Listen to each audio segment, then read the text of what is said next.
बाप बेटी के रिश्ते को शर्मसार कर देने वाला ये केस था साल 2020 का, जब देश भर में कोरोना ने पैर पसारना शुरू कर दिया था। और तभी उत्तर प्रदेश की राजधानी लखनऊ के वीवीआईपी इलाके में एक ऐसी घटना घटी थी जिसने लखनऊ से लेकर दिल्ली तक में तहलका मचाकर रख दिया था। मामला डबल मर्डर केस का था और ये मर्डर मुख्यमंत्री योगी आदित्यनाथ के ऑफिस से महज चंद कदमों की दूरी पर स्थित रेलवे के एक बड़े अधिकारी के बंगले पर हुआ था। मामला इतना वीआईपी था कि महज 4 से 5 घंटे के अंदर ही पुलिस ने ये पूरा केस सॉल्व करके रख दिया था। लेकिन इसके बावजूद केस इतना मिस्टीरियस रह गया था और आगे ये केस बाप बेटी के पवित्र रिश्ते को शर्मसार कर देने की हद तक पहुंच गया था। तो आखिर क्या है इस केस की पूरी कहानी? हत्या किसकी वजह से हुई थी, हत्या किसने की थी और आगे इस केस में क्या कुछ हुआ था, चलिए जानते हैं। और सब कुछ डिटेल से सिलसिलेवार तरीके से आज मैं आपको वीडियो में आगे बताऊंगी। इस केस में बाप बेटी के बारे में जो बातें सामने आई थी उसे सुनकर यकीनन आप सभी को एक बहुत ही बड़ा झटका लगने वाला है। नमस्कार दोस्तों, स्वागत है आप सभी का आपके अपने चैनल क्राइम अड्डा पर और मैं हूं आपकी दोस्त दिव्या। दोस्तों, कहानी की शुरुआत करने से पहले आप सभी से मेरी एक रिक्वेस्ट है कि आप हमारे चैनल क्राइम अड्डा को सबसे पहले लाइक करके चैनल को सब्सक्राइब और पास वाला बेल आइकन प्रेस कर दीजिए ताकि आने वाले हर वीडियो का नोटिफिकेशन सबसे पहले सिर्फ और सिर्फ आपको मिल सके। दोस्तों, जैसा कि मैंने आप सभी को बताया कि ये कहानी उत्तर प्रदेश की राजधानी लखनऊ के फोर्श इलाके गौतमपल्ली पुलिस स्टेशन के विवेकानंद मार्ग स्थित बंगला नंबर 9 की है और अगस्त 2020 में ये बंगला रेलवे के बड़े अधिकारी आरडी वाजपेयी के परिवार का एक आशियाना हुआ करता था। 1998 बैच के अधिकारी रेलवे के अधिकारी आरडी वाजपेयी का कुछ समय पहले ही लखनऊ से दिल्ली ट्रांसफर हुआ था। दिल्ली में फिलहाल आरडी वाजपेयी रेलवे बोर्ड के स्पोक पर्सन के पद पर कार्यरत थे और तब देश के रेल मंत्री पीयूष गोयल हुआ करते थे। ड्यूटी के चक्कर में आरडी वाजपेयी 29 अगस्त 2020 को दिल्ली में थे, जबकि उनकी पत्नी मालिनी दत्त वाजपेयी, बेटा सर्वदत्त वाजपेयी और एक 15 साल की बेटी लखनऊ के इसी बंगले में रहा करते थे। बेटी फिलहाल लोरेटो हाई स्कूल में 9th क्लास में थी और वो प्रोफेशनल शूटिंग की प्लेयर भी थी।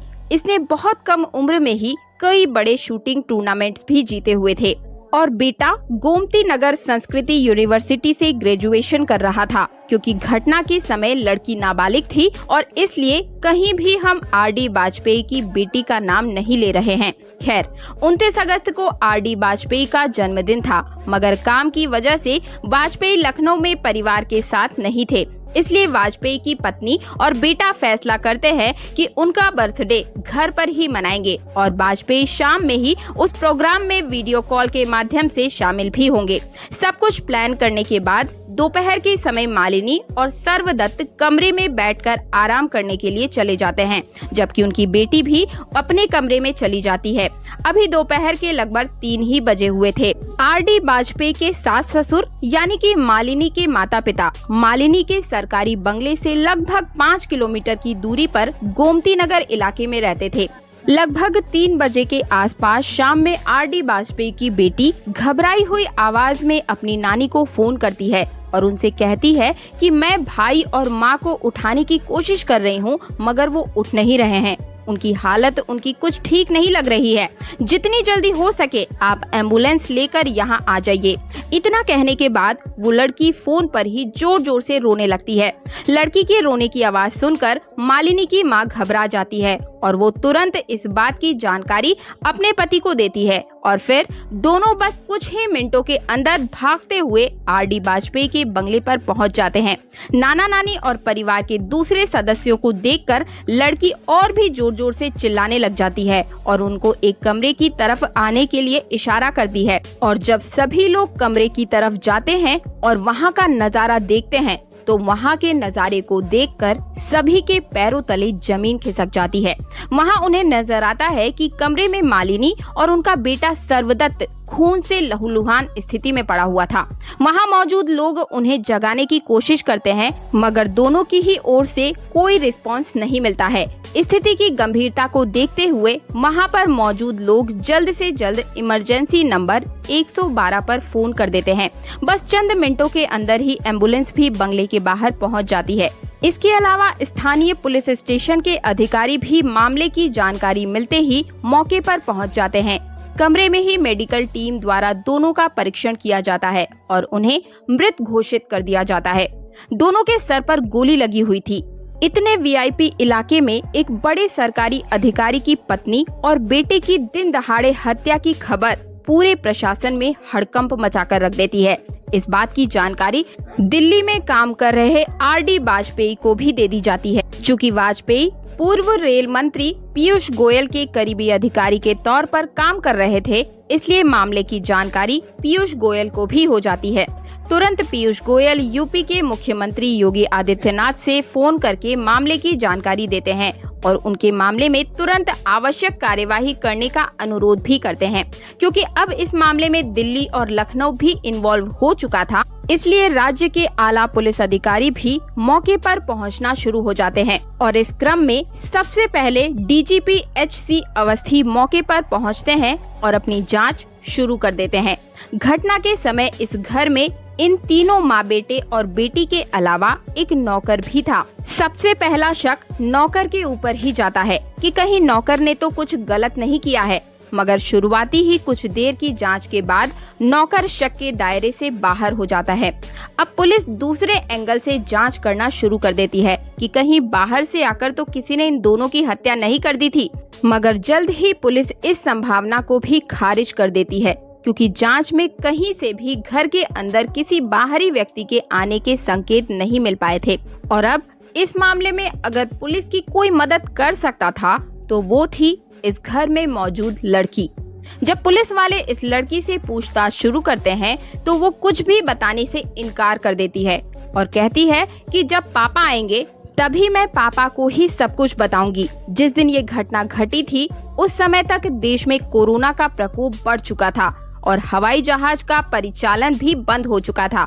इसलिए मामले की जानकारी मिलने के बाद आरडी वाजपेयी कार से ही दिल्ली से लखनऊ आ रहे थे।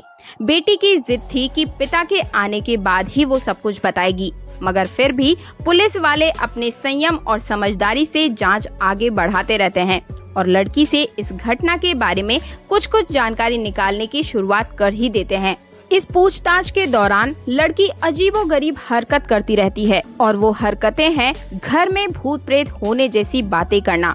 इन सब बातों के दौरान पुलिस वाले नोटिस करते हैं कि लड़की लगातार अपने दोनों हाथों को छुपा रही है और वो लगातार दुपट्टे को भी संभाल रही थी कि हाथ पर किसी की नजर ना पड़ पाए।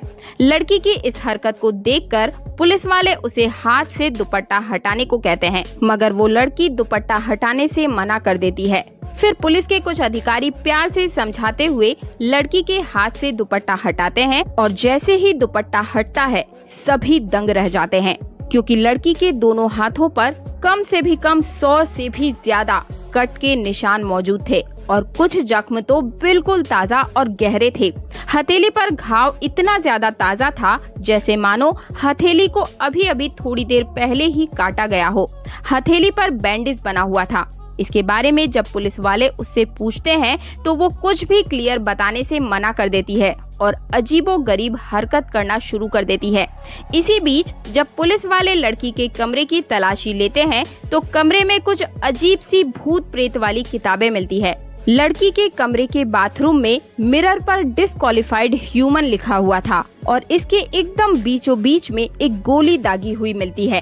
घर में लड़की का लाइसेंसी पिस्टल भी मिलता है, क्योंकि लड़की प्रोफेशनल शूटिंग प्लेयर थी, इसलिए उसे बंदूक का लाइसेंस मिल चुका था।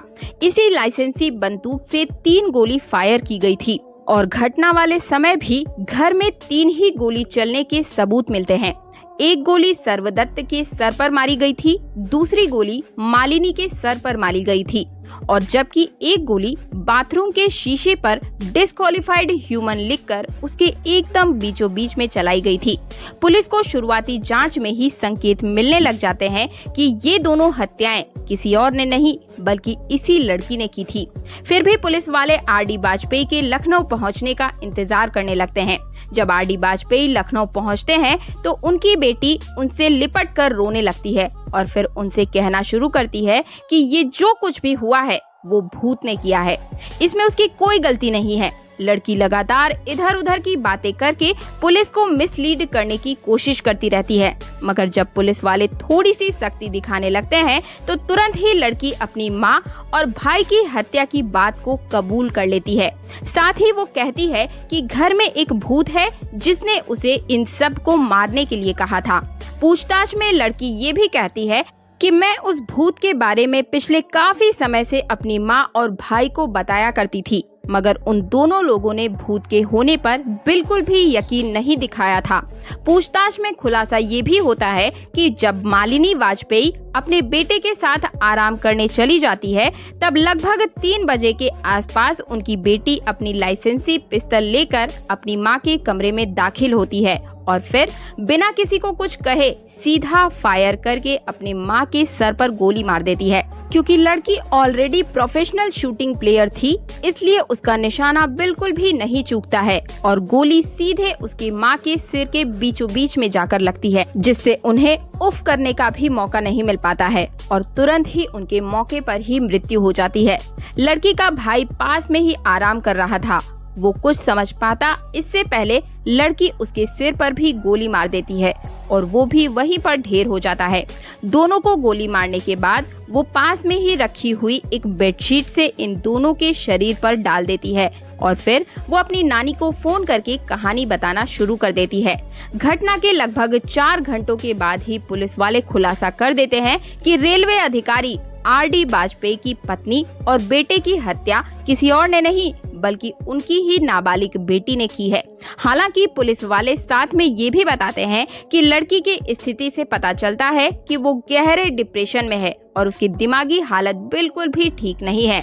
उसने डिप्रेशन की हालत में अपनी मां और भाई की ये हत्या की थी। पुलिस ने ये भी बताया कि लड़की की दिमागी हालत इतनी ज्यादा खराब है कि पिछले कई दिनों से वो खुद को ही चोटीला बनाए जा रही थी। पुलिस लड़की के पास से एक ब्लेड और रेजर भी बरामद करती है, जिससे वो अपने हाथ काटा करती थी। इस पूरे मामले में ट्विस्ट तब आता है दोस्तों, जब आर.डी. वाजपेयी पुलिस के सामने अपना बयान दर्ज करवाते हैं। वो अपने बयान में अपनी बेटी को अपने पत्नी और बेटे का कातिल मानने से बिल्कुल मना कर देते हैं और वो ये दावा करते हैं कि उनकी बेटी ने ये हत्याएं नहीं की है, बल्कि घर में किसी बाहरी व्यक्ति ने घुसकर ये सब कुछ किया है। इसलिए वो हत्या का आरोप अज्ञात पर लगाते हुए एफआईआर दर्ज करवा देते हैं। इसी बीच घर में मौजूद दोनों लाशों को अपने कब्जे में लेकर पुलिस वाले पोस्टमार्टम के लिए भेज देते हैं और फिर पोस्टमार्टम के बाद दोनों का अंतिम संस्कार भी करवा दिया जाता है। लड़की की हालत तब तक इतनी ज्यादा खराब हो चुकी थी कि वो अपनी मां और भाई के अंतिम संस्कार में भी शामिल नहीं हो पाती है और वो अपनी नानी के साथ उनके घर पर ही रहती है। अंतिम संस्कार के बाद पुलिस वाले अपनी जांच आगे बढ़ाते हैं और लड़की के बयान पर सबूतों के आधार पर लड़की को अपनी हिरासत में ले लेते हैं। इसके बाद लड़की को 14 दिन की पुलिस कस्टडी में भेज दिया जाता है। पुलिस कस्टडी में सबसे पहले लड़की का मेडिकल एग्जामिनेशन किया जाता है, जहां उसे डिप्रेस करार कर दिया जाता है। फिर लड़की को जुवेनाइल कोर्ट में पेश किया जाता है, जहां आर.डी. वाजपेयी अदालत से रिक्वेस्ट करते हैं कि उनकी बेटी की हालत ठीक नहीं है, इसलिए उसे जेल में रखने की बजाय उनके घर में ही कस्टडी में रखा जाए। Court RD. वाजपेयी की इस रिक्वेस्ट को मान लेता है और फिर लड़की को अपने घर में ही कस्टडी में रखा जाता है। साथ ही में सिविल ड्रेस में पुलिस वाले भी उसी घर पर तैनात कर दिए जाते हैं। आगे इस मामले में पुलिस बहुत कुछ तो नहीं कर पाती है, क्योंकि लड़की दिमागी तौर पर बीमार पाई गई थी। इसका इलाज साइकाइट्रिस्ट द्वारा किंग जॉर्ज मेडिकल कॉलेज में शुरू हो जाता है। आगे इस केस में लड़की के खिलाफ बहुत कुछ नहीं हुआ था और जल्द ही उसे अदालत द्वारा बेल भी मिल जाती है और फिर कुछ महीनों बाद लड़की अपने पिता के साथ दिल्ली में ही रहने चले जाते हैं। धीरे धीरे लोग इस केस को भी भूल जाते हैं। इसी बीच लगभग 1 साल का समय बीत जाता है और तभी एक बार फिर से आर.डी. वाजपेयी और उनकी बेटी जबरदस्त तरीके से चर्चा में आ जाते हैं और इस बार दोनों के चर्चा के आने की वजह बहुत ही शर्मनाक और भयानक थी। जिस नाबालिग लड़की पर पागलपन की हालत में अपनी मां और भाई की हत्या का आरोप लगा गया था, वही लड़की 23 नवंबर को अपने पिता आर.डी. वाजपेयी तथा अपनी बुआ पिंकी तिवारी के खिलाफ अलीगंज थाने में रिपोर्ट दर्ज करवाते हुए शिकायत करती है कि उसके पिता साल 2013 से ही उसका शोषण कर रहे थे। इतना ही नहीं, लड़की दावा करती है कि मां और भाई की मृत्यु के बाद जब वो दिल्ली में अपने पिता के साथ रहने गई तो वहां पर उसकी बुआ ने जबरदस्ती उसे पिता के कमरे में भेजना शुरू कर दिया था। लड़की अपने पिता और बुआ पर इतने गंभीर आरोप लगाती है कि पिता और बुआ के खिलाफ पॉक्सो एक्ट के तहत मामला दर्ज तो किया ही जाता है, इसके अलावा इन दोनों पर छेड़खानी के धाराओं के तहत भी मामला दर्ज किया जाता है। चूंकि बेटी ने अपने पिता और बुआ के खिलाफ मामला दर्ज करवाया था, इसलिए मामला दर्ज होने के बाद ये दोनों आरोपी स्थानीय अदालत में जाकर अरेस्ट स्टे ले लेते हैं, यानी पुलिस उन्हें चाह कर भी गिरफ्तार नहीं कर सकती है। इस पर केस के मौजूदा स्थिति की अगर बात करें तो अदालत में साबित हो गया है कि लड़की ने डिप्रेशन में आकर ही अपनी मां और भाई की हत्या की थी, इसलिए इसके खिलाफ कोई भी कठोर कार्यवाही नहीं की गई और मामला आज भी अदालतों में फाइलों में ही कैद पड़ा हुआ है। वहीं लड़की ने जो आरोप अपने पिता और बुआ पर लगाया था, उस मामले में दोनों आरोपी बताते हुए पुलिस ने साल 2022 में चार्जशीट फाइल कर देती है। फिलहाल ये मामला अदालत में ही चल रहा है। दोस्तों, ये पूरी कहानी जानने के बाद आपका इस बारे में क्या कहना है, मुझे कमेंट के माध्यम से जरूर बताइएगा। और अगली कहानी यानी कि अगली केस स्टडी कोटे में योग नरसिम्हा मंदिर से कुछ ही दूरी पर 22 जनवरी 2024 को चील घूमते हुए नजर आई। इसका मतलब ये हो सकता है कि वहां जमीन पर कोई जानवर या इंसानी शव पड़ा हुआ हो, इसलिए अब जल्दी से सभी लोग उस जगह पर भाग कर जाते हैं और पास जाने पर अजीब सी स्मेल पूरे वातावरण में फैली हुई थी। काफी सारी मक्खियां वहां पर भिनभिना रही थी। अब पर्टिकुलर जगह को घेर करके भिनभिनाती हुई मक्खियों को देखकर नजर आ रहा था कि वहां हो सकता है कि किसी का शव दफन हो, जिसे देखकर ऐसा लग रहा था जैसे कि वहां जमीन में कुछ न कुछ तो जरूर दफन किया गया है। अब यही देखने के लिए सभी लोग जल्दी से खुदाई करना शुरू कर देते हैं। अभी थोड़ा सा ही जमीन को खोदा गया था कि वहीं पर एक दुपट्टा सभी को नजर आ जाता है और उसी भीड़ में एक खड़ा हुआ लोकेश नाम का व्यक्ति उस दुपट्टे को देखकर फूट फूट कर रोना शुरू कर देता है, क्योंकि जमीन में दफन कोई और नहीं बल्कि लोकेश की पत्नी दीपिका थी। अब सवाल ये उठता है कि आखिर एक अध्यापिका एक टीचर को कोई क्यों और किस लिए मार सकता है। दीपिका एक इंस्टाग्राम इन्फ्लुएंसर भी थी, तो आखिर किसने और क्यों इतनी बेरहमी से उसे मारकर जमीन में गाड़ दिया होगा। शायद हो सकता है कि उसके हस्बैंड ने या फिर किसी और ने उसे मारा है। इसका जवाब दीपिका की पुरानी पास्ट लाइफ को जानने से ही हमें मिल सकता है। तो फिर शुरू करते हैं आज की ये क्राइम स्टोरी का एक और न्यू और फ्रेश एपिसोड। दोस्तों, स्वागत है आप सभी का आपके अपने चैनल क्राइम अड्डा पर और मैं हूं आपकी दोस्त दिव्या। तो शुरू करते हैं आज की ये कहानी जिसने पूरे देश दुनिया को हिला कर रख दिया था। लेकिन उससे पहले आप सभी से मेरी रिक्वेस्ट है कि वीडियो को लाइक करके अगर आप मेरी आवाज को पहली बार सुन रहे हैं तो कमेंट बॉक्स में अपनी राय लिखिएगा और चैनल को तुरंत के तुरंत सब्सक्राइब करके पास वाला बेल आइकन जरूर प्रेस कर दीजिएगा। दरअसल इस कहानी की शुरुआत होती है मांड्या मनकनहाली गांव में रह रही एक 28 साल की लड़की दीपिका से, जो कि शादीशुदा होने के साथ साथ ही उसका एक 8 साल का बच्चा भी था। दीपिका एक स्कूल टीचर होने के साथ साथ ही इंस्टाग्राम इन्फ्लुएंसर भी थी। वो दिखने में हीरोइन से कोई कम नहीं थी और उसकी इसी लुक की वजह से ही सभी लोग उसकी वीडियो को देखना पसंद करते थे। दीपिका के जीवन में सब कुछ अच्छा चल रहा था। अब जैसा कि मैंने आप सभी को शुरुआत में ही बताया कि दीपिका एक टीचर थी और इसी वजह से वो मनकनहाली से मांड्या जाना उसे पड़ता था, जिसकी दूरी तकरीबन 40 किलोमीटर थी। इसलिए उसे सुबह स्कूल के लिए जल्दी निकलना पड़ता था। घर से वो स्कूल के लिए बस स्टैंड पर जाती थी और बस स्टैंड के पास से ही वो एक पार्किंग एरिया में अपनी स्कूटी को पार्क करने के बाद बस से ही आगे का सफर तय किया करती थी। यानी कि वो बस से ही आगे स्कूल जाया करती थी और यही उसका डेली रूटीन था। वो रोज ऐसे ही आती जाती थी। ये ऐसे ही चलता रहता है। लेकिन दुर्भाग्य से 20 जनवरी 2022 को दीपिका की बस मिस हो जाती है और इसलिए वो स्कूटी से स्कूल जाने का फैसला करती है और वो स्कूटी से ही स्कूल चली भी जाती है। और ठीक दोपहर 1:30 बजे के आसपास उसके पति लोकेश ने उसे फोन किया, लेकिन उसका मोबाइल फोन बंद आ रहा था।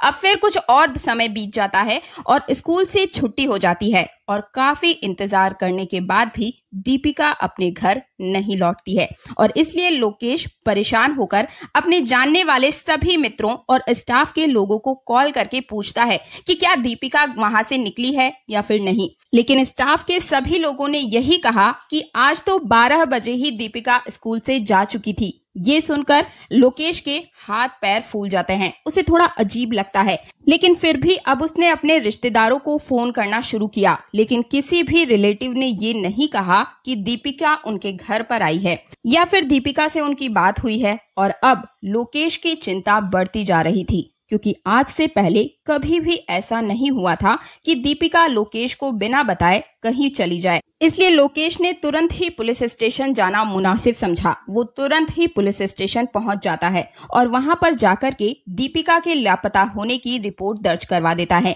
हालांकि पुलिस छानबीन करना शुरू कर देती है और उसी शाम को दीपिका की स्कूटी मेलूकोट में योग नरसिंहा मंदिर के आसपास में दिखाई दी जाती है। लेकिन काफी छानबीन करने के बाद पुलिस वालों को दीपिका के बारे में कुछ भी पता नहीं चलता है और ऐसे ही आगे के 2 दिन भी बीत जाते हैं। लोकेश को अब ऐसा लगने लगा था कि पुलिस वाले इस केस को लेकर ज्यादा सीरियस नहीं है, नहीं तो स्कूटी मिलने के बाद भी भला दीपिका को कोई वो कैसे नहीं ढूंढ पा रहे हैं। जिसके बाद लोकेश और कुछ लोग मिल करके जहां पर स्कूटी मिली थी वहीं के आसपास के एरिया में कुछ सबूत ढूंढना शुरू कर देते हैं, ताकि उन्हें कुछ ऐसा मिल जाए जिसके जरिए वो दीपिका तक पहुंच जाएं। कि तभी उन्होंने देखा कि आसपास में काफी सारी चील घूमती हुई नजर आ रही थी। और जैसा कि मैंने आप सभी को शुरुआत में ही बताया था कि जैसे ही जमीन को खोदना शुरू किया जाता है तो सबसे पहले एक कपड़ा दिखाई दिया जाता है और उस कपड़े को देखते ही लोकेश फूट फूट कर रोने लगा था, क्योंकि ये वही कपड़ा था जो कि दीपिका ने आखिरी वक्त पर पहना हुआ था और वो घर से स्कूल के लिए निकल पड़ी थी। पूरी खुदाई करने के बाद एक शव निकला, पर उसकी पहचान कर पाना थोड़ा मुश्किल था। ये ऐसा इसलिए था क्योंकि उसका चेहरा पहचानने लायक छोड़ा ही नहीं गया था। लेकिन लोकेश ने उसे पहचान लिया कि वो उसकी दीपिका ही है, क्योंकि उसने कपड़े को पहचान लिया था। फिर लोगों ने पुलिस को इन्फॉर्म किया और पुलिस भी जल्दी ही वहां पहुंच जाती है और फिर दीपिका के शव को तुरंत पोस्टमार्टम के लिए भेज दिया जाता है। अब जैसा कि पुलिस वालों को बिल्कुल भी उम्मीद नहीं थी कि वहां के जो लोकल लोग हैं वो मिल करके दीपिका को ढूंढ निकालेंगे और उसके शव को ढूंढ करके पुलिस को बताएंगे, उसी तरीके से पुलिस वालों को ये भी उम्मीद नहीं थी कि ये खबर बहुत ही तेजी से वायरल होने वाली है। और देखते ही देखते सोशल मीडिया पर ये खबर फैलना शुरू हो जाती है कि एक शिक्षिका और एक इंस्टाग्राम इन्फ्लुएंसर के साथ ये सब हुआ है। फिर क्या था, ये खबर वायरल होने के बाद पुलिस ने गंभीरता से इस मामले को लेना शुरू कर दिया। इसकी इन्वेस्टिगेशन का काम चालू कर दिया, जिसके बाद पड़ोसियों के माध्यम से यानी कि दीपिका और लोकेश के पड़ोसियों ने पुलिस वालों को ये बताया कि घटना से ठीक 15 दिन पहले ही इन दोनों में बहुत ही बड़ा विवाद हुआ था और दीपिका का जो शव है वो पहले लोकेश को ही मिला था। और ये सारी कड़ी जोड़ करके पुलिस वालों ने अब पूरा शक उसके पति यानी कि लोकेश के ऊपर डाल दिया था।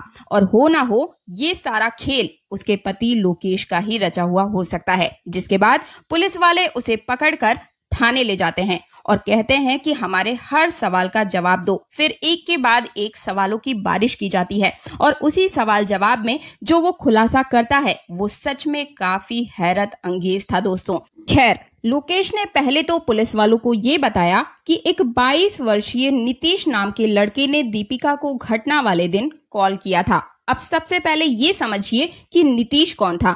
आपको ये समझ नहीं आया होगा अभी तक। तो नीतीश वो लड़का है जो कि दीपिका का बहुत ही क्लोज फ्रेंड है और नीतीश का दीपिका के घर पर आना जाना लगा ही रहता था। अब जैसा कि मैंने आपको पहले ही बताया कि दीपिका एक स्कूल टीचर होने के साथ साथ ही एक इंस्टाग्राम इन्फ्लुएंसर भी थी और उसकी फोटो और वीडियो देखकर आपको अंदाजा लग गया होगा कि वो कितनी ज्यादा खूबसूरत थी। और इसी के चलते उसकी पोस्ट को, उसकी रील्स को बहुत सारे लोग लाइक भी करते थे, बहुत सारे लोग उसको फॉलो भी करना शुरू कर चुके थे और उन्हीं फॉलोवर्स में से एक होता है नीतीश।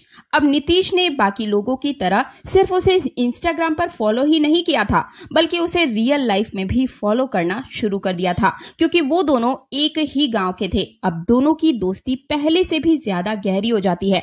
दोस्ती इतनी बढ़ने लगती है कि नीतीश और दीपिका को दोनों को एक दूसरे के घर में आना जाना शुरू कर देते हैं और इसी तरीके से दोस्ती आगे बढ़ती चली जाती है। दीपिका नीतीश को अपने भाई समान मानती थी और नीतीश भी उसे बहन कहता था, लेकिन ये सच नहीं था, क्योंकि नीतीश सिर्फ एक भाई होने का दिखावा कर रहा था। और इसी तरीके से फिर 2 साल बीत गए थे और अब उसकी रील्स को एडिट करने के बहाने, वो हमेशा उसकी हेल्प करने के बहाने उसे कॉल या मैसेज करता रहता था, लगातार उनके घर पर आया जाया करता था। और इसी के चलते अब दीपिका के पति को यानी कि लोकेश को इस बात से काफी चिड़चिड़ापन छूटने लगा था। नीतीश उसकी पत्नी के कितने करीब आ चुका था और उसे हमेशा कॉल मैसेज करता था, इसका आप अंदाजा लगा सकते होंगे। दीपिका भी उसके घर जाती थी, नीतीश भी उसके घर पर आता था। ये सब देख देख कर लोकेश काफी परेशान होने लगा था और साथ साथ में ही गांव के जो लोग थे अब लोकेश की तरफ देखकर उसकी पत्नी और नीतीश को लेकर के काफी बातें सुनाने लगे थे। और अब इसीलिए लोकेश ने अपनी पत्नी से कहा कि आज के बाद से तुम नीतीश से ना कभी मिलोगी, ना ही उसे फोन पर या मैसेज से बात करोगी। इन सब बातों को लेकर पति पत्नी में काफी ज्यादा झगड़ा बढ़ जाता है। लोकेश दीपिका को वार्निंग देता है कि ना तुम उसके घर जाओगी, ना वो हमारे घर मिलने के लिए आया करेगा। हालांकि दीपिका ने इस बात को स्वीकार कर लिया था और उसने नीतीश से कह दिया था कि अब हमारी दोस्ती यहीं पर खत्म होती है, तो ना मैं तुम्हें मैसेज करूंगी और ना तुम मुझे मैसेज या कॉल करना, ना ही मेरे घर पर आना। लेकिन जैसा कि मैंने आपको बताया था ना कि नीतीश सिर्फ भाई होने का दिखावा कर रहा था, लेकिन वो अंदर ही अंदर कुछ और ख्याली पुलाव पका रहा था। और इसीलिए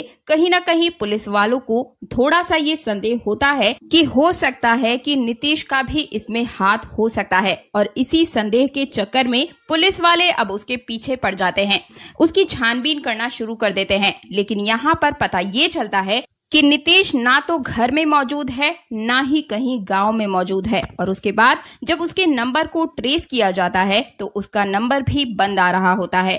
अब इन बातों से पुलिस वालों को उसके ऊपर और भी ज्यादा गहरा शक होने लगता है, इसलिए उन्होंने अब उसके मोबाइल नंबर को ट्रैक करना जारी कर दिया था। और एक बार जब उसका नंबर ऑन हुआ तो उसका नंबर ट्रैक हो जाता है और पता चल जाता है कि वो तो विजयनगर में है।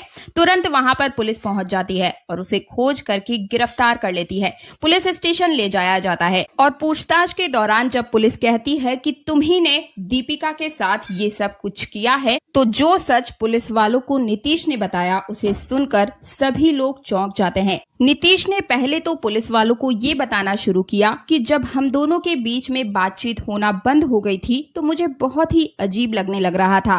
पहले तो मुझे ये लगा कि शायद दीपिका ने मुझे ब्लॉक कर दिया है और इसलिए मैंने कॉल भी ट्राई नहीं किया, लेकिन जब मैंने कॉल लगाई तो उसका मोबाइल बज उठा और फिर मुझे लगा कि शायद उसके मन में भी कुछ न कुछ तो जरूर है, तो इसलिए अभी तक उसने मुझे ब्लॉक नहीं किया और मैं उसे बुलवाने की कोशिश में लग गया था। फिर ठीक 20 जनवरी को मैंने उसे कॉल किया और उस दिन मेरा जन्मदिन भी था और मैंने उसे कहा कि आज मेरा जन्मदिन है, क्या तुम मुझे जन्मदिन के लिए बधाई नहीं दोगी। हालांकि दीपिका ने उसको जन्मदिन की बधाई भी दी, लेकिन नीतीश ने दीपिका की बधाई को स्वीकार नहीं किया और उसने कहा नहीं, ऐसे नहीं, तुम्हें मुझे मिल करके बधाई देनी होगी। अब नीतीश दीपिका से मिलने के लिए जिद करने लगता है। हालांकि दीपिका ने उसे मना भी किया कि वो उससे नहीं मिलना चाहती और वो उसके फोन को काट करके स्कूल के अंदर चली गई, जिसके बाद मोबाइल पर लगातार नीतीश उसे कॉल करता रहा, जिससे वो परेशान हो करके दीपिका अब नितिन से मिलने के लिए स्कूल से निकल जाती है। समय दोपहर के तकरीबन 12 बजे के आसपास का ही था। दीपिका उससे बताए हुए स्थान पर अब चली जाती है और वो दोनों तलहटी में बात करने लगे। अब दीपिका को नीतीश फोर्स करने लगता है कि वो पहले की तरह ही उससे बात करे, फ्रेंडशिप बनाए रखे। और अब दीपिका जैसा कि नीतीश के बारे में जान चुकी थी कि उसके मन में भाई वाला प्रेम नहीं बल्कि कुछ और खिचड़ी पक रही है, उसके मन को पड़ चुकी थी और इसीलिए उसने मना कर दिया था। और इन्हीं बातों में अब दोनों में झगड़ा शुरू हो जाता है। बातों ही बातों में नीतीश उसे पीटना भी शुरू कर देता है। हालांकि यहाँ पर जो पर्यटक मौजूद थे वो सब इसे देखना शुरू कर देते हैं। यहाँ तक कि एक व्यक्ति ने दूर से ही उनका वीडियो भी बना लिया था। ये देख करके नीतीश सतर्क हो गया और रोती हुई दीपिका को सबसे पहले पुचकारना शुरू कर देता है और उसे समझाने लगता है और समझा बुझा करके अब बातों ही बातों में दूसरी जगह लेकर चला जाता है और वहां उसे फिर से वही बात करने लगता है, उसे फोर्स करने लगता है कि पहले की तरह ही मुझसे बातचीत करो। लेकिन एक बार फिर से दीपिका ने भी वही कहा कि अब मेरा पति और मेरा बच्चा ही मेरे लिए सब कुछ है, तुम मेरे लिए मायने नहीं रखते हो, अब मैं तुमसे बात नहीं करूंगी और ना ही कर सकती हूँ, ये हमारी आखिरी मुलाकात है। अब इतना बोलने के बाद दीपिका पीछे मुड़ करके आगे की ओर चलना शुरू कर देती है और तभी अचानक से पीछे से नीतीश ने सबसे पहले तो उसका शॉल खींच लिया और उसका उसी शॉल से गला घोटना शुरू कर देता है। बेचारी दीपिका वहीं पर गिर जाती है, थोड़ी बहुत उसे चोट भी लग जाती है। अब उसने जल्दी से सबसे पहले पत्थर उठाया, यानी कि नीतीश ने एक बड़ा सा पत्थर उठाया और दीपिका के चेहरे पर दे मारा। अब ये सब करने के बाद भी नीतीश का मन नहीं भरा था तो उसने शॉल से पहले तो उसका ढक दिया और फिर उसके गला दबाना शुरू कर देता है और गला घोट करके उसकी जान ले लेता है। फिर उसको जल्दी से वहीं पर 2 फीट के तकरीबन में गड्ढा खोदता है और दीपिका के शव को वहीं पर दफन कर देता है।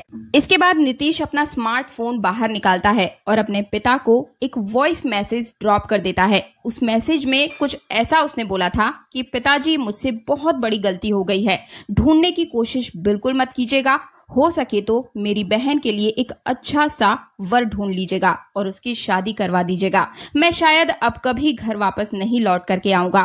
इतना मैसेज वो ड्रॉप करके पहले अपने मोबाइल को बंद कर देता है और दीपिका के मोबाइल को स्विच ऑफ कर देता है और वहां से भाग जाता है। और ये सारी बातें खुद नीतीश ने पुलिस वालों को बताई थी। नीतीश के गिरफ्तार होने के बाद क्या हुआ होगा आप सब भी जानते हैं। लंबी कार्यवाही चलेगी, फिर जाके सजा होगी।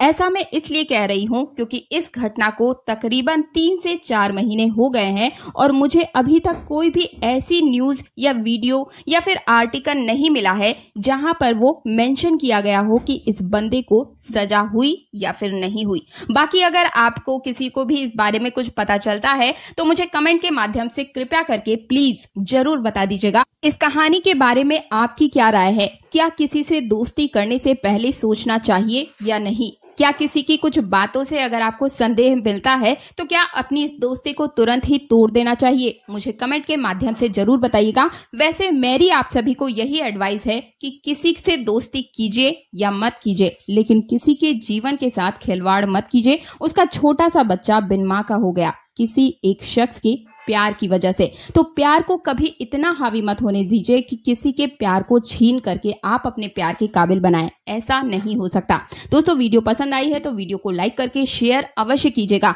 आपका छोटा सा शेयर किसी के जीवन को बचा सकता है, क्योंकि ये जो कहानी है आपको अलर्ट करती है कि आप किस पर विश्वास करें, किस पर नहीं। कहीं से भी थोड़ा सा भी संदेह होता है तो आपको ऐसे इंसान से दूरी बना लेनी चाहिए जो आपके हंसते खेलते परिवार को बर्बाद कर दे। वीडियो को ज्यादा से ज्यादा शेयर करने के लिए रिक्वेस्ट करती हूँ। मिलती हूँ एक नई सच्ची घटना के साथ। तब तक के लिए सतर्क रहिए, स्वस्थ रहिए, मस्त रहिए।